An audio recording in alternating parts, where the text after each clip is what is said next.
Boa noite, graça, paz do Senhor Jesus, juntos outra vez, e agora dando início ou retomando nosso Minuta da Fé, que estava parado desde o final do ano passado, tivemos aí alguns percalços, mas hoje, graças a Deus, aqui estamos outra vez apostos, para então darmos sequência ao nosso estudo de Efésios. Então eu já convido você, hoje estamos com Efésios parte 34, não é? A abrir sua Bíblia em Efésios capítulo 4, nós leremos os versículos 17 a 19, que é o que eu pretendo abordar hoje.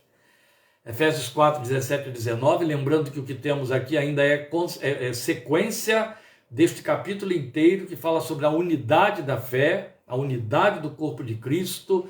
Debatemos muito isso no final do ano passado, exortamos até de forma muito veemente, por conta do grande desvio e queda que veio sobre a igreja evangélica brasileira, e estamos retomando então o nosso tema agora, dando sua sequência, porque estamos falando a partir deste momento de nossa unidade individual dentro da fé, e que diz respeito à nossa resposta a todos esses aspectos da unidade da fé que viemos abordando desde o primeiro versículo do capítulo 4. Portanto, indo para a leitura do texto 4, 17 e 19, assim diz a palavra de Deus: assim eu lhes digo, e no Senhor insisto, que não vivam mais como gentios, que vivem na inutilidade dos seus pensamentos, ou na vaidade dos seus pensamentos, como dizem versões mais antigas.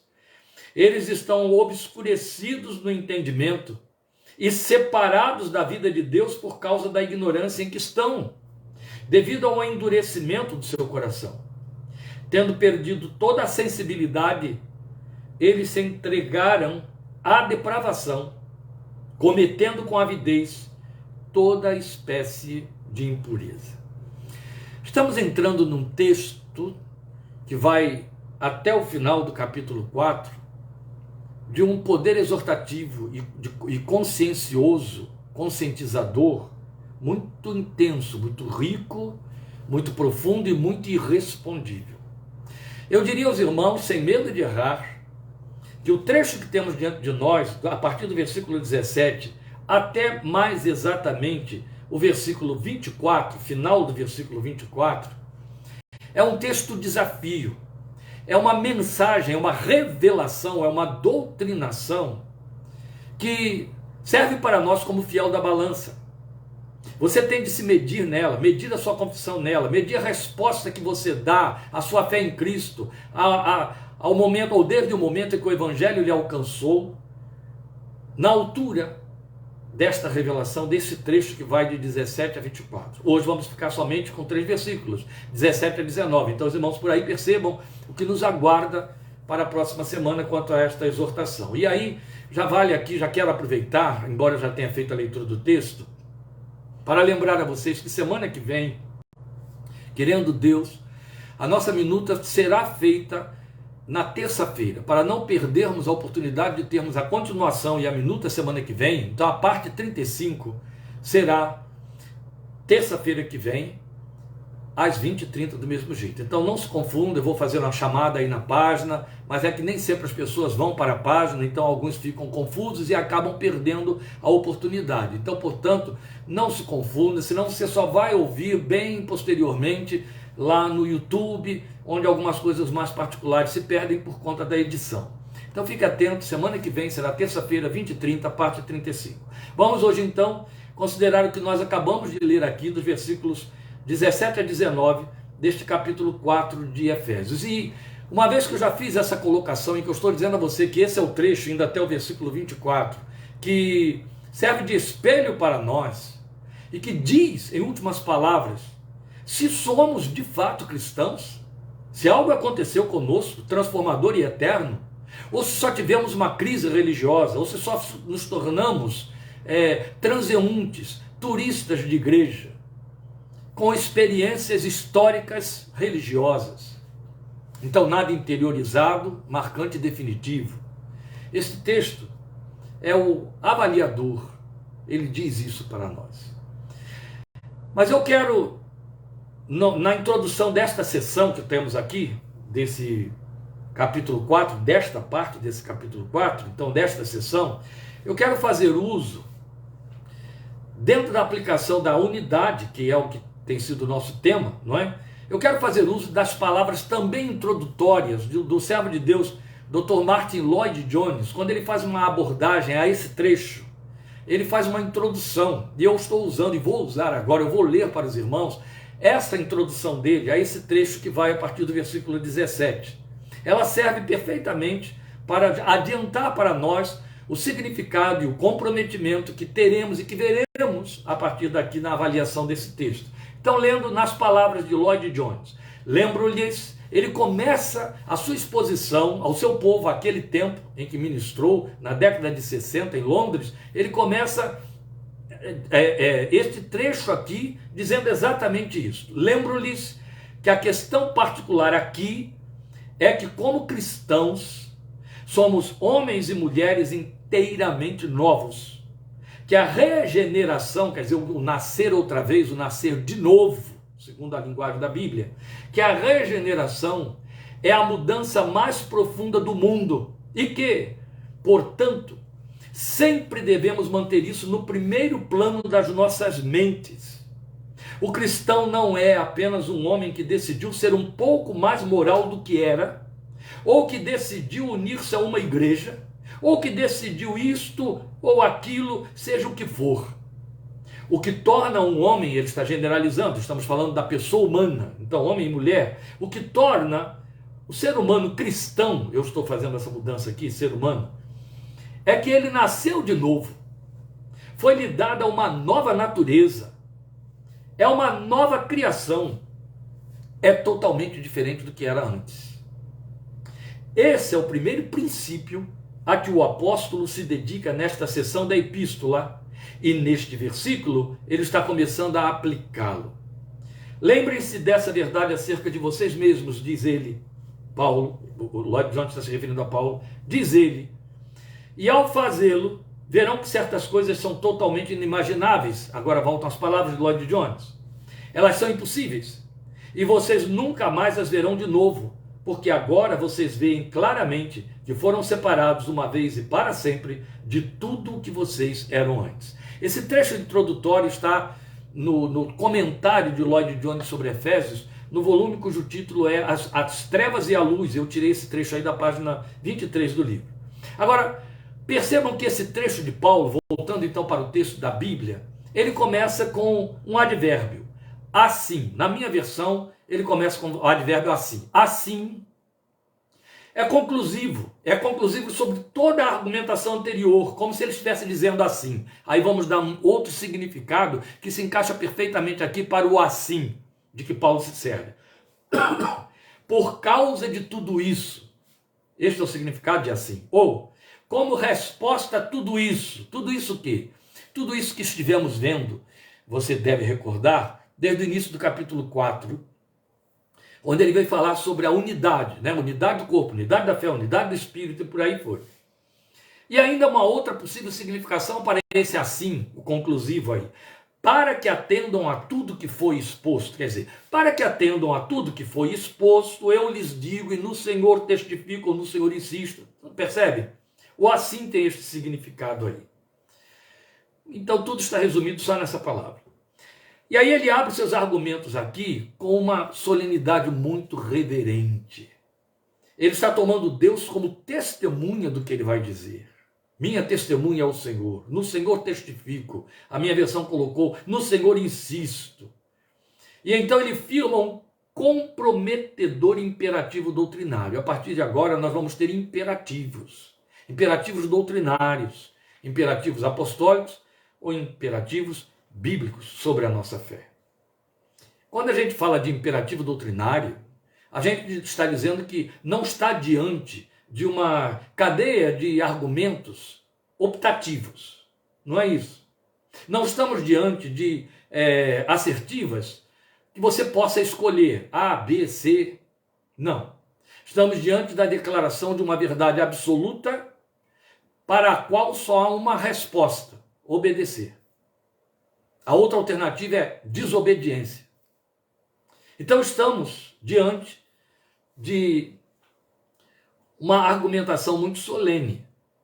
E de imperativos doutrinários diante dos quais nós temos de nos posicionar. Então, o que ele está dizendo aqui? Eu comecei a dizer que ele faz uma afirmação com imperativo doutrinário. O que ele diz? Não vivam mais como gentios. Veja, ele acabou de dizer, eu tomo o Senhor como testemunha a respeito do que eu vou dizer agora. No Senhor eu insisto em lhes dizer que não vivam mais como gentios. Ora, como isto é apropriado e é significativo para estar aqui como exortação para nós. O que ele está dizendo é, não vivam mais como aqueles que vocês eram antes. Ah, mas eles deixaram de ser gentios? Sim. Em que sentido eles deixaram de ser gentios? Porque se tornaram judeus? Não. Porque agora Deus tem só um corpo. Porque agora está lá em Efésios capítulo 2, vamos lembrar disso, Deus tem um só povo, formado por gentios e judeus. Então não há mais judeus nem gentios. Lembra, o próprio Paulo vai nos dizer em Colossenses, nem judeu, nem gentio, nem servo, nem livre, nem escravo, nem livre, nem homem, nem mulher. Agora nós somos o povo de Deus. E o povo de Deus aqui não se traduz mais por israelitas. Muito menos, volta a ênfase, israelenses. Tem muita gente atrapalhada por aí fazendo esse tipo de leitura histórica. Olha para o território de Israel, Palestina, vê lá dentro do trecho que vai de Jerusalém para o sul, Jerusalém para o norte, os israelenses, e declaram que lá está o povo de Deus. Já nem nos dias de Paulo eram mais povo de Deus, enquanto Efésios capítulo 2, o divisor de águas. Não viessem, uma vez tendo sido encerrados todos debaixo da desobediência, Romanos capítulo 9, não viessem a crer em Cristo Jesus, o divisor de águas. A partir desse momento, o gentio que crê se torna povo de Deus, o judeu que crê se torna povo de Deus. Logo, o gentio deixa de ser gentio, o judeu deixa de ser judeu para ser povo de Deus. Entendido? É disso que ele está falando. Então ele está dizendo que não vivam mais como gentios, porque vocês agora não são mais aqueles gentios. Não são mais gentios. Não vivam mais como gentios, como aqueles que vocês eram antes, pois agora deixaram de ser gentios. Tornaram-se raça definida, raça eleita, povo adquirido. Lembram? Linguagem de 1 de Pedro, capítulo 2, versículos 4, 5, 9, especialmente 9. Está lá. Participantes das alianças, das promessas da comunidade de Israel. Faça uma revista rapidazinha aí no versículo 12 do capítulo 2, para que não fique só na memória do que eu estou citando aqui. Naquela época, vocês estavam sem Cristo, separados da comunidade de Israel, sendo estrangeiros quanto às alianças da promessa, sem esperança e sem Deus no mundo. Naquela época, vocês eram gentios, vocês eram assim, chamados também gentios por conta dos judeus. Mas agora vocês que estavam longe foram aproximados. É a continuação do capítulo 2, no versículo 3. É disso que ele está falando aqui. Vocês não são mais aqueles gentios, então não podem mais viver como eram antes. Não podem mais viver como viviam antes. Antes vocês estavam livres. Eu estou botando esse livro aqui, altamente questionável entre aspas, porque na verdade não tem a ver com estar livre ou não livre. Mas o que ele está dizendo aqui é, naquela época vocês estavam sem Cristo. Vocês estavam separados da comunidade de Israel. Vocês eram estrangeiros contra as alianças da promessa. Vocês estavam sem esperança. Vocês estavam sem Deus no mundo. Isso mudou, ele está dizendo. E aí vocês tinham um comportamento concorde de acordo com aquele estado de ser. Agora vocês não estão mais naquele estado de ser. Logo, o comportamento não pode ser mais aquele como se vocês estivessem sem Cristo, sem esperança, sem Deus no mundo, separados da comunidade de Israel. Mais óbvio do que isso, meus queridos. Aí... não é? Algo mudou, é o que ele está dizendo. E essa mudança precisa ser manifestada comportamentalmente, no contexto de uma nova realidade. E essa realidade, foi disso que falou Lloyd Jones, naquela introdução que eu li aí para vocês, ela está muito bem definida à luz de 2 Coríntios 5,17. Paulo sintetiza essa nova realidade, essa experiência transformadora que aconteceu em 2 Coríntios 5,17. Por que eu estou sendo tão enfático, frisando com ênfases tão contundentes? Porque, infelizmente, meus queridos, existe uma maldição, uma praga, uma coisa maldita na confissão evangélica de hoje, que é chamado liberalismo, onde as pessoas estão livres para fazer interpretações que se adequem à sua forma de ser, de pensar e de viver, vãs filosofias e coisas parecidas. E aí, máximas desta ordem, como vamos ler aí em 2 Coríntios 5,17, fica no hemisfério da teoria da fé, como se fosse assim: eu faço uma confissão aqui de Jesus, a respeito de Jesus, eu recebo um aval de que agora eu sou um cristão, então todas as promessas, todos que dizem respeito àqueles que fazem esta confissão me pertencem, independente de se manifestar na minha vida ou não, de eu vivê-las ou não, de eu responder a elas ou não. Isso é blasfêmia, isso é blefe, isso é a famosa graça barata que tão bem foi atacada por Bonhoeffer, Dietrich Bonhoeffer, e é fato, perdão. Então, lendo o texto de 2 Coríntios 5,17, aí vocês vão entender por que tanta ênfase. Ele vai dizer, portanto, 5,17 de 2 Coríntios, portanto, se alguém está em Cristo, é nova criação. As coisas antigas, quer dizer, o gentio que havia em mim, as coisas antigas já passaram. Eis que surgiram coisas novas. É destas coisas novas que Paulo vai falar a partir do versículo 20, que eu espero em Deus que possamos ver a partir de terça-feira que vem. Então ele vai traçar, através da descrição de fatos ligados àquela velha natureza gentílica, quando éramos gentios na carne, a mostrar o que não pode mais acontecer na nova forma de vida. Porque eu não estou mais sem esperança, sem Deus no mundo e sem Cristo. Eu não tenho mais por que viver como se eu estivesse lá naquele estado. Logo, se eu não estou mais naquele estado, estou em outro, que acabamos de ler aqui, é uma nova natureza, uma nova criação, ele está dizendo, viva agora de acordo com essa nova natureza. Depois ele vai nos ensinar com detalhes. É o que você tem e vai invadindo aí até o capítulo 5, daí a tremenda riqueza dessa segunda parte da carta aos Efésios.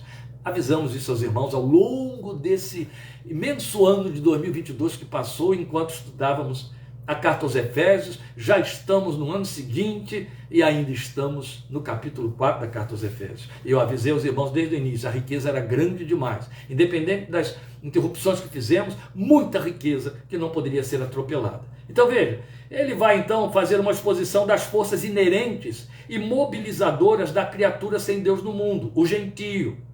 Então ele vai acentuar que porque não as temos mais em nossa nova natureza, não devemos dar a elas lugar, como quem não configurou ainda os novos chips que foram colocados na nova natureza. Não configurei, aí estou vivendo como se eu estivesse ainda com o programa antigo. Não. Um novo chip foi colocado em você, e ele se chama Espírito Santo de Deus. Novo homem, nova mulher, nova criatura, nova criação. Esse chip tem que estar configurado. E a configuração é feita pela palavra de Deus. É ela que nos ensina. Aqui está o espelho, é disso que falamos no início de tudo, não é? Eles foram introjetados em nosso ser. Então ele vai pontuar. O que é que acontecia com o gentio? Que você não pode mais viver como ele vive. Ele está vivendo aí ainda desse jeito. E veja, ele vive do seu lado, ele vive debaixo do seu teto. Ele dialoga com você, você trabalha com ele, você dorme com ele, talvez, você come com ele, você joga com ele, você brinca com ele, você conversa com ele. Você vive com ele. Se ele não é cristão, ele é gentio. Está ao seu lado, faz parte do seu universo, a sua constelação familiar. Paulo está chegando e dizendo, vale para esse gentio que tem o seu sangue e sobrenome. Não viva mais como ele. Opa! Como é que ele vivia? Ou como ele vive? Ora, eles vivem na vaidade ou inutilidade dos seus pensamentos. A minha versão coloca que vivem na inutilidade dos seus pensamentos. É preciso a gente entender o significado disso, senão fica muito teórico, é claro. E esse não é o nosso propósito. Veja, quando ele fala de vaidade dos pensamentos, a tradução minha colocou, a que eu estou usando, colocou inutilidade, porque o sentido é exatamente esse, é pensamento vazio, pensamento que não produz nada. Mas não produz nada. O gentio no mundo, o homem que não nasceu de novo, ele não é um cientista, ele não é um excelente médico, um excelente professor, um excelente engenheiro, um excelente pedreiro. Ele não constrói, ele não faz, ele não cria. Não é disso que Paulo está falando. Paulo está falando da motivação por detrás. Qual é a finalidade de tudo isso? Eu não sou uma abelha que nasceu para viver 60 dias, produzir mel e morrer. Não é isso que você é. Você produz obras eternas. Independente do que você está fabricando, realizando, produzindo, debaixo do sol, 365 dias por ano, as suas ações voltam-se para Deus ou deixam de ser eternas. Se elas tiverem realmente um compromisso finito de botar dinheiro na conta e receber o salário no fim do mês para quem está empregado, e por detrás ou mobilizando não estiver o Deus a quem você adora naquilo que você faz, é vaidade dos seus pensamentos. Está fazendo tudo voltar para si próprio, E como não é eterno, é inútil, é vão e não passa de vaidade. Então, para dizer que o melhor do homem sem Cristo é projetar a vida de si para si, se colocando no centro. O que Paulo está dizendo é: não viva mais assim. Você não tem mais esse compromisso. Não venha contra-argumentar dizendo: é minha responsabilidade como pai, como mãe, como filho zeloso, eu tenho de cuidar da minha casa. Tudo isso aí se impõe sobre qualquer homem no planeta, independente de ser cristão. E temos leis, inclusive, para ajudar os mais duros de coração, os mais difíceis, aqueles inclinadamente rebeldes, que não assumem responsabilidades que estão à sua volta. Leis humanas. Não é disso que ele está falando. Ele está falando que fazendo isso ou não fazendo, ou fazendo muito mais do que isso, eu vivencio, eu vivo a minha vida para ele. Os conteúdos são eternos. Já há muito procuramos lançar por terra, meus queridos, no estudo aqui de Efésios, e também o fizemos quando estudamos Filipenses, a falsa ideia, que é dramática, maligna ideia, que ainda prevalece no pensamento de um grande número de adoradores de Jesus, de que nós temos uma dicotomia existencial: a vida material e a vida espiritual, a vida profissional e a vida devocional. E é evidente, a que ocupa o menor espaço é aquela que eu chamo de vida devocional. A ela eu só me ocupo quando eu tenho um encontro, uma reunião, quando eu abro uma Bíblia, quando eu faço uma oração, quando eu vou a uma igreja, quando eu cultuo. Que coisa maldita, burra e absurda, absolutamente reprovada pela palavra de Deus. O crente não tem dicotomia nenhuma. Está escrito: nenhum de nós vive para si, nem morre para si. Se vivemos para o Senhor, vivemos. Isso não significa, inclusive, cultuar. Cultuar é um acidente de percurso. É a inevitabilidade para quem é adorador. Mas antes de levantar as mãos, cantar louvores, ajoelhar, orar, ouvir uma pregação, eu tenho de cultuar com a minha vida, com o que eu sou e com o que eu faço. Mesmo que ninguém, o meu culto não é para os outros, mesmo que ninguém entenda o que eu estou fazendo. A verdade é que as pessoas vão viver de si para si mesmas. E Paulo está dizendo: não, você não pode viver mais assim. Você está sendo tentado a fazer assim. O universo todo está investindo nessa direção de alimentar essa centralização egóica. Supere-se, seja mais. Seja pós e pós. Para poder dizer que é abençoado, que Deus está aí com você. Não. Aí, coitadinha da irmãzinha crentinha, que nunca saiu do fundo do seu quintal.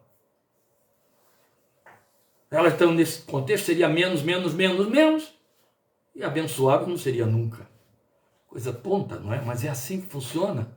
A cabeça do crente moderno é infectado pelo espírito deste século, influenciado.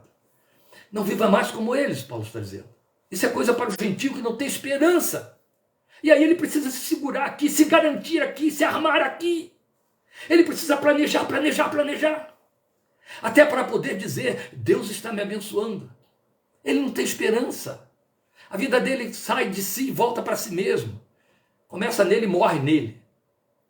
Qual é o lugar de quem não tem esperança? É um compromisso com o desespero, de várias ordens, em várias instâncias. Paulo diz: não, você tem uma nova natureza. Não viva mais assim, de jeito nenhum. Depois de dizer que os gentios vivem na vaidade dos seus pensamentos, na vacuidade dos seus pensamentos, na inutilidade dos seus pensamentos, por maior e mais solene, mais maravilhoso e de resultados nobilíssimos sejam os seus pensamentos, o produto dos seus pensamentos, volta-se só para eles. E são apenas a vaidade deles. Aí ele vai continuar para dizer: eles estão com o entendimento obscurecido. E eu dou ênfase ao verbo estar, porque o contraste está aqui. Ele está dizendo: vocês eram assim.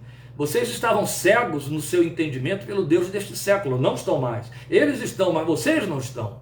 Eles podem estar, mas vocês não são. Obscurecidos no entendimento. Por quê? O que ele quer dizer com isso? Porque entender as coisas espirituais, é o que ele está dizendo, só é possível após o novo nascimento. Quem não nasce de novo pode ser um excelente frequentador da igreja, não cresce 1 milímetro na fé, não entende bulufas de tudo que lhe é pregado, entende de regras, de rezas, de decorações, decora texto, como quem decora as rezas das contas de um rosário, só decora coisas, mas não vive, não sabe o significado, elas não penetram na sua natureza, contundentemente, mexendo lá dentro, trazendo revoluções existenciais. Não, não, não. Fica na superfície, é letra, e a letra faz o quê? Mata. O entendimento está obscurecido. Aí eu volto a dizer, é a linguagem de Paulo, só pode entender coisas espirituais, só é possível entender a linguagem do reino de Deus, e não confundi-la nem distorcê-la, quem de fato nasceu de novo. Meus irmãos, eu sou velho demais como pastor para essa altura da vida me iludir e pensar que porque pessoas portam Bíblia e frequentam igrejas evangélicas nasceram de novo. Não é o ritual delas que prova que nasceram de novo.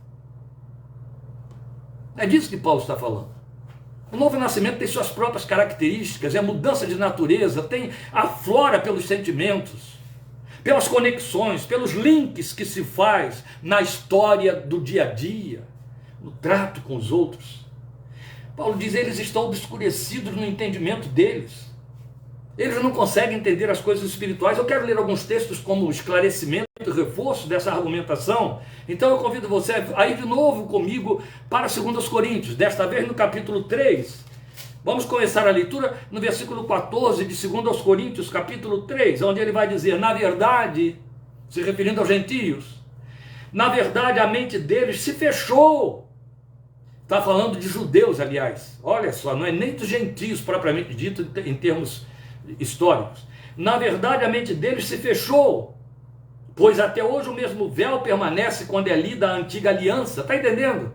É como se houvesse um véu quando a Bíblia é lida, quando ela é falada, quando ela é ensinada, filtrando tudo. Não foi retirado, porque é somente em Cristo que ele é removido. Não importa que seja discípulo de Moisés, que tenha o Talmud todo decorado, nada disso importa. Não importa que conheça todas as encíclicas históricas da igreja, o véu está lá. Ele só é removido em Cristo. Ele não é removido no batismo, ele não é removido numa imposição de mão. É quando o Espírito de Deus entra e passa a fazer morada dentro dessa vida, esse véu é removido e a mente se abre. O nome é revelação. Revelar quer dizer levantar o véu. E aí tudo que estava escondido, obscurecido, fica claro e se vê luz. Por isso é que a gente veio para a luz da verdade. Jesus disse, continuando aí no versículo 15, que é indo até o 16, de fato, até o dia de hoje, quando Moisés é lido, um véu cobre os seus corações. Olha onde o véu está. Mas quando alguém se converte ao Senhor, o véu é retirado, aleluia, é obra de Deus, o véu sai, você entende tudo, aquele que é espiritual compreende bem todas as coisas, Paulo já disse para nós. Veja aqui capítulo 4, versículo 4, aqui mesmo em 2 Coríntios, o Deus desta era cegou o entendimento dos descrentes, cegou o entendimento para que não vejam a luz do evangelho da glória de Cristo, que é a imagem de Deus. Precisa mais do que isso? Um pouquinho mais. Volte aí um pouco para 1 Coríntios agora. Sai do segundo, vem para o primeiro. Capítulo 2, vamos ter reforço da argumentação. 1 Coríntios 2, versículos 14 a 16. 1 Coríntios 2, 14 a 16. Quem não tem o Espírito não aceita as coisas que vêm do Espírito de Deus, pois lhes são loucura. Não é capaz de entendê-las, porque elas são discernidas espiritualmente. Mas quem é espiritual discerne todas as coisas, eu tinha acabado de citar, e ele mesmo por ninguém é discernido, pois quem conheceu a mente do Senhor para que possa instruí-lo? Nós, porém, temos a mente de Cristo, glória a Deus, é obra do Senhor. Não adianta você forçar barra, se você não ora para que haja um novo nascimento, seu filho, seu marido, seu irmão, ele vai trafegar anos com você, banco a banco, dentro da igreja, e não vai entender nada. Paulo fala de um grupo de pessoas que ele chama de mulherinhas, é uma expressão bem pejorativa que ele usa, mulherinhas sobrecarregadas de paixão, que aprendem sempre e nunca chegam ao conhecimento, quer dizer, estão sempre estudando, ouvindo, participam de escola dominical, seja do que for, nunca chegam ao conhecimento, estão sobrecarregadas de paixão, são gentios. Você não é mais gentio, estão na igreja, mas é gentio. Paulo está dizendo, não faça como eles, não seja como eles, isso mudou para você. Há um novo entendimento aí dentro, há uma capacidade de entender, de perceber, a palavra que chega no ouvido desce ao coração, e aí ele continua, e vai dizer que o ser humano age, Na verdade, o que podemos deduzir de explicação do que ele está dizendo é que o ser humano age e reage na vida de acordo com o seu entendimento sem luz. Por isso que é vacuidade, vaidade dos pensamentos. Ele dirige a si próprio, ele dirige por informação de um coaching, ele dirige por informação de um psicólogo, ele dirige por informação de uma bula que ele lê, ele dirige por informação de uma minuta filosófica. Ele entende? Ele dirige a vida dele segundo o que lhes dizem, ou segundo sua altivez, a altivez do seu coração. Eu sei o que é bom para mim. Isso é muito comum. A gente convive com esse tipo de situação. Paulo está dizendo, não vivam mais como eles. Daí nós sermos exortados a crescer na graça e no conhecimento de nosso Senhor Jesus Cristo, foi o que Pedro nos disse. Lembra a segunda carta, 3,18? E vale lembrar, meus irmãos, já que estamos falando de entendimento obscurecido, vale lembrar o apelativo muito elucidativo, que vai bem nesta pauta de Paulo em Romanos 12,1. O que ele diz? Rogo-vos, pois, meus irmãos, pelas misericórdias de Deus, que vocês apresentem os seus corpos em sacrifício vivo, santo e agradável a Deus, que é o vosso culto racional, e não se conformem com este mundo. Quer dizer, não ajam como se vocês não tivessem saído de lá, não ajam como se fossem gentios. É o argumento aqui de Efésios 4,17. Não se conformem com este mundo, mas transformem-se na medida da renovação do seu entendimento. Percebe como a equação se fecha? Se o meu entendimento está obscurecido, não haverá transformação. Mas se meu entendimento está aberto, porque o Espírito de Deus habita em mim, eu sou uma nova criação e então eu busco as coisas do alto, eu elevo meus pensamentos para o alto, é Filipenses 4,8. Eu penso nas coisas que são de cima, é Colossenses 3, 1 a 3. Aí o que vai acontecer? À medida que meu entendimento vai se renovando, eu vou sendo transformado. Ato contínuo. Nossos atos são segmentos de nossos pensamentos. Eu penso, eu ajo. É isso. E aí ele vai usar uma outra ilustração para mostrar, não vivam mais daquele jeito, eles estão separados da vida de Deus. Na verdade é uma redundância, é quase que um fechamento. Claro que tem suas consequências, ele diz, porque estão separados da vida de Deus, eles estão com o coração endurecido, eles perderam toda a sensibilidade, o apetite deles é despertado pelas vilezas da natureza decaída, versículo 19. Mas é importante a gente considerar o significado de que o gentio está separado da vida de Deus, porque reforça o argumento de que ele vive de si para si. Isso é ser separado da vida de Deus. Já vimos que o homem no mundo, por mais nobre que seja, ele está morto em seus delitos e pecados. É o argumento de 2,1 aqui de Efésios, lembram disso? Bonitinho, ativo, pensante, criando leis, fazendo-as cumprirem-se, projetando coisas, mas está morto para Deus, em seus delitos e pecados. Então ele está sem se preocupar em dar a Deus qualquer satisfação de seus atos. Isso faz diferença entre eles e nós. O que muda no meu viver e no meu agir do dia a dia, nas decisões que eu tomo, que vão afetar os que estão no meu entorno, ou que dependem de mim por alguma forma, de alguma forma? Qual é a diferença entre mim e os demais que estão tendo o mesmo tipo de devir? Eu tenho consciência de que tenho de prestar contas de meus atos a Deus, afinal eu vivo para Ele. E que vou prestar contas de meus atos a Deus. O nome disso é temor de Deus. Então Paulo diz, uma vez gentio, ele está separado da vida de Deus. Ele não tem compromisso algum com Deus. Ele não se preocupa em dar a Deus qualquer satisfação de seus atos. E aqui cuidado, querido irmão, querida irmã. Muitos crentes se reduziram.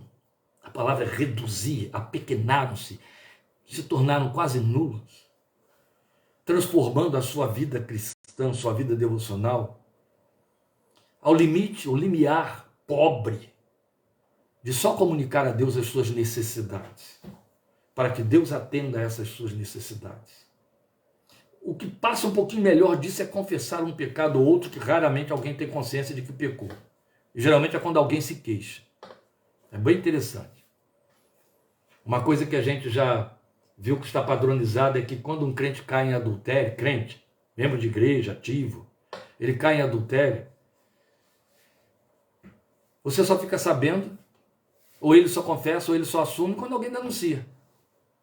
Enquanto não houver denúncia, o pecado vai rolando, vai rolando, vai rolando.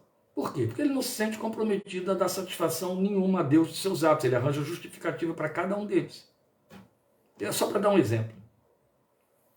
Porque ele está separado da vida de Deus, então não tem compromisso com Deus, vive a sua própria vontade, conforme os seus próprios critérios, não tem que dar satisfação dos seus atos a ninguém, nem a nível de seu testemunho para os seus observadores externos. O seu coração vive endurecido para crer, endurecido para sentir temor, endurecido para se quebrantar, endurecido para reagir à revelação, para reagir à mensagem da palavra de Deus falando na sua alma. E porque ele está endurecido, ele está insensível. Essa palavra endurecido é muito própria. Jesus a usa quando ele faz alusão naquela parábola aos tipos de terreno onde a semente do semeador cai. E o primeiro terreno é o terreno à beira do caminho, é o terreno duro. A semente não consegue germinar porque ele está duro, porque por ali passa tudo e qualquer um. Todos e qualquer um. O coração endurecido é esse mesmo, é o coração onde tudo pode transitar. Tudo pode transitar. Triste, não é? Para as coisas que são reprovadas, esse cristão só admite como erradas porque a lei humana penaliza. Do contrário, ele justifica. E ainda arranja o argumento de que a graça me perdoa de tudo isso. Então o coração está endurecido, porque está pisado, separado da vida de Deus, ele está com o coração endurecido para crer, aí perde toda a sensibilidade. Perde sensibilidade para reagir ao mundo espiritual. E aí, mal dos males, fechando todo o contexto desse quadro que Paulo pinta para nos trazer à memória como é o gentio, aquele que não nasceu de novo, como éramos nós, ele vai dizer, ele tem um apetite, ele está aberto, ele reage, ele atende, responde aos estímulos das vilezas da natureza decaída. Perdeu toda a sensibilidade, então se entrega à depravação, porque comete com avidez toda espécie de impureza. Se for dito a ele, não há resposta a dar, não há compromisso nenhum quanto a uma vida de separação, ele vai viver de acordo com suas leis internas. E aí vai cometer a ilusão onde cai o mundo.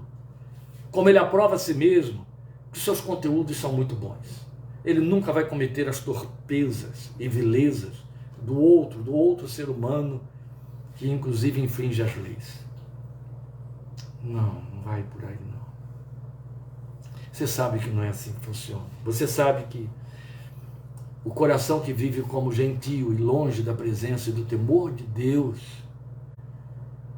ele comete abominações piores do que os animais.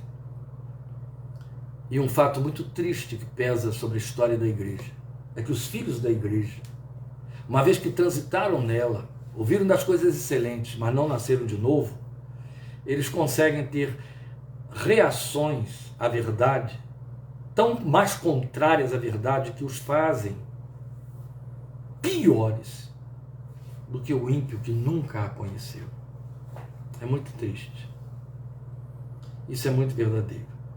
O que o apóstolo está dizendo é: não vivam mais como eles vivem. Estas coisas não operam mais em vocês. Busque lugar de arrependimento. Busque mudança. Busque diante de Deus ter um coração igual ao dele. Então nunca é demais lembrar que essa exortação que está aqui em 4,17, aí eu volto a ela: assim eu lhes digo e no Senhor insisto, que não vivam mais como gentios, que vivem na inutilidade ou vacuidade dos seus pensamentos. Essa linguagem aqui de 4,17, ela tem um paralelo bastante didático em Romanos 6, de 11 a 14. São três últimos textos que eu vou ler para os irmãos e encerrar por hoje, que já passamos 10 minutos do nosso tempo de minuta. Romanos 6, 11 a 14. Me acompanhe na leitura, porque eu vou encerrar só com a leitura, não vou explicar o texto, não precisa, nosso texto é Efésios. Eu estou dando reforço com Romanos 6, de 11 a 14. Da mesma forma, considerem-se mortos para o pecado, mas vivos para Deus em Cristo Jesus. Portanto, não permitam que o pecado continue dominando os seus corpos mortais, fazendo que vocês obedeçam aos seus desejos. Não ofereçam os membros do corpo de vocês ao pecado como instrumentos de injustiça, Antes ofereçam-se a Deus como quem voltou da morte para a vida, e ofereçam os membros do corpo de vocês a Ele como instrumentos de justiça, pois o pecado não os dominará, porque vocês não estão debaixo da lei, mas debaixo da graça. Quem está debaixo da lei, o pecado domina, mas quem está debaixo da graça, o pecado não domina mais. Há o poder da graça dentro de você que o leva a dizer: o bem que eu quero fazer não faço, o mal que não quero esse faço, mas graças a Deus que me dá vitória por nosso Senhor Jesus Cristo. Porque o simples fato de você querer fazer, não querer fazer o mal, já é o grande indicador de que há uma nova natureza operando dentro de você, que a carne está militando contra o espírito e vice-versa.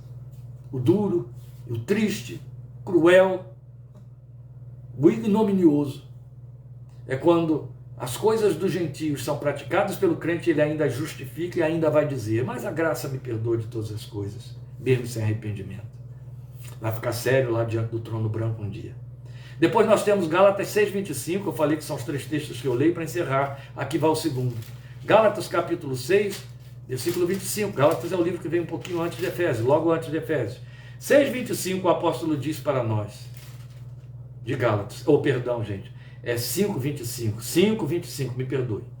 Se vivemos pelo Espírito, andemos também pelo Espírito. Percebe aí? E por último, eu volto a Romanos, e lhes acrescento capítulo 8, versículos 5 a 9, e a gente encerra. Romanos 8, de 5 a 9. Quem vive segundo a carne, tem a mente voltada para o que a carne deseja. Mas quem vive de acordo com o Espírito, tem a mente voltada para o que o Espírito deseja. A mentalidade da carne é morte, ou o pendão da carne, como tem nas antigas versões, é morte. Mas a mentalidade do Espírito é vida e paz. Percebe que ele está falando de mentalidade e entendimento. A mentalidade da carne é inimiga de Deus porque não se submete à lei de Deus, nem pode fazê-lo. Quem é dominado pela carne não pode agradar a Deus. Entretanto, vocês não estão sob o domínio da carne, mas do Espírito, se de fato o Espírito de Deus habita em vocês. E se alguém não tem o Espírito de Cristo, não pertence a Cristo. Pode até pertencer à igreja, mas não pertence a Cristo. Meus irmãos, como eu lhes disse, esse texto de Efésios 4, 17 em diante, iremos no adiante, a partir de terça que vem, em nome de Jesus, 20 a 24, ele é o grande aferidor, é o termômetro da nossa espiritualidade. Em que lado, em que altura da balança nós estamos. É por aí. Então as ênfases maiores virão a seguir em nosso próximo estudo. Agradeço sua paciência, seu desejo de estudar, a retomada de nossas minutas e a sua participação nelas. Obrigado por sua companhia. Deus te abençoe muito. E aí, uma notícia muito importante a dar aqui, muito importante, graças a Deus que eu lembrei. Nossa live deste próximo fim de semana será sábado, 7h30 da noite. Teremos um cultinho aqui, só meu com a minha família, e eu vou ministrar, porque graças a Deus vou ter louvadores aqui, meus genros que vão tocar. E a live será no sábado, porque domingo teremos aqui um encontro presencial com Santa Ceia, e aí eu não vou transmitir. Logo, a transmissão da live, o nosso culto, que seria domingo 17h30, vai ser sábado 19h30. Eu vou dar a chamada na página, mas para quem não vai na página, você já está sabendo agora, tá bom? Então, nosso próximo encontro é sábado agora. Você percebe que neste mês, fim de janeiro, estamos mudando muitas coisas aí. Temos que mudar por uma questão de necessidade. Então, o culto de domingo será no sábado, 19h30, mas lembrando aqui aos irmãos que participam conosco da ceia, continuaremos aqui domingo 17h30, só que sem transmissão. E a minuta vai ser na terça-feira. Sábado eu espero pelos irmãos, 19h30, para a nossa live, transmitindo a palavra de Deus no Salmo 24. Amém? Deus te abençoe, estejamos juntos proximamente. Obrigado.